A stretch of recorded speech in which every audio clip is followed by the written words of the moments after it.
Bugün Mardin'in Nusaybin ilçesindeyiz. Yani Nusaybin rengindeyiz. 31 Mart yerel seçimlerle ilgili Nusaybin halkına mikrofonumuzu uzatacağız. Mevcut iktidardan da bayağı şikayetlerimiz var. Ya kayyumlarla ilgili bir halkın iradesi sonuçta kim kime hani düşünce özgürlüğü var. Bir halkın iradesi kimi seçiyorsa hani halkın iradesine yani seçim yapılmasın daha iyi. Yani ben o düşüncedeyim. Seçim yapılmasın daha iyi. Sonuçta halkın seçtiği bir adayı sen kendi şeyini tayin ediyorsun. Onu yani hoş değil yani güzel değil. Seçim yapmayalım daha yani bence benim düşüncem. DEM Parti şu an DEM Parti'ye vereceğiz yani.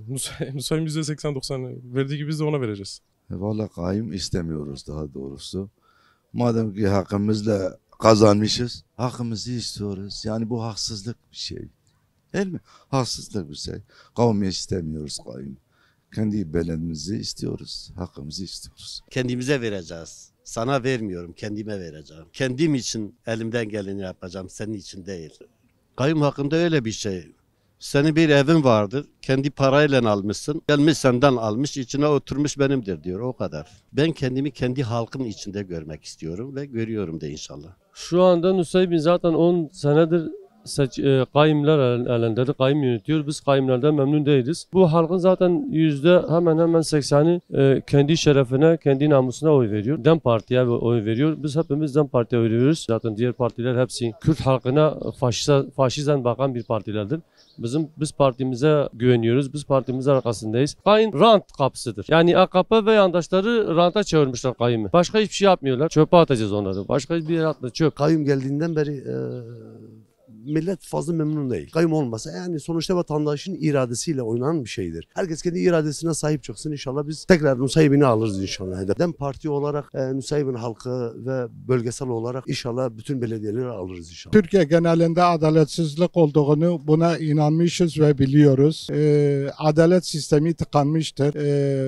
Kayyum sisteminde yandaş kim varsa onlar için çok iyidir. Geri kalanı da zaten kendi halinde. Siyasete de gelirse deme vereceğim. İnatına deme vereceğim. Adaletin gelmesi için. Kayyumun hiçbir faydası yok. Yani kayyum nedir? Gelen kaymakam kendi makamına baksın.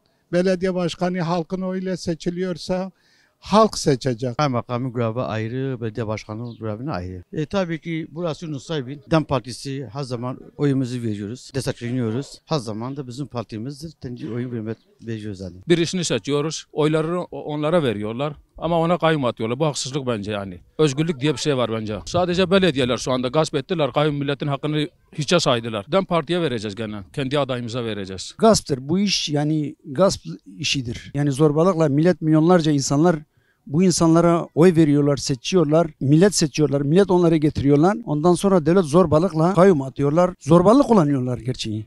Yani bu insanlar seçtiği insanlardır, bu halkın iradesidir, halkın şeysidir. Onlar gasptır yani. Yiyorlar, çalıyorlar. Kendi çevre insanlardan bazı insanlar onlara peşkeş çekiyorlar. Mesela şimdi AKP arabası buradan geliyor, geçti diyorlar biz demdema meyi, demdema azadiyeyi, demdema.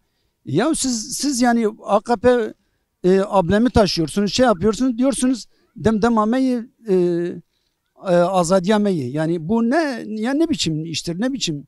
Bu insanlar hep sizi tanımış yani biliyorlar. Ne olduğunu, ne yaptığınızı, herkes